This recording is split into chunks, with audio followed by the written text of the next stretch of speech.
রাত তখন 1টা। গ্রামে নিস্তব্ধতা নেমে এসেছে। রাহেলা রান্নাঘরে ঢুকে চুলা বন্ধ করতে গেল। হঠাৎ দেখল চুলার আগুন এখনো জ্বলছে।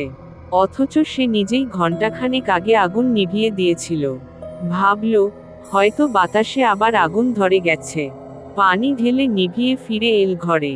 কিন্তু মিনিট 5 পরেই আবার রান্নাঘর থেকে লালচে আলো ছড়িয়ে পড়ল। সে ভয় পেয়ে স্বামীকে ডাকল। 2 জন মিলে রান্নাঘরে গিয়ে দেখল, চুলার পাশে বসে আছে এক বৃদ্ধা মহিলা, গায়ের কাপড় ছেঁড়া, চোখ জ্বলজ্বলে।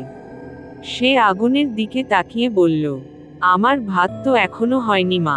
পরদিন সকালে রাহেলার স্বামী জানলেন, এই বাড়ির আগের বাসিন্দা এক বৃদ্ধা ছিলেন, যিনি চুলার ধোঁয়ায় শ্বাসরুদ্ধ হয়ে মারা গিয়েছিলেন।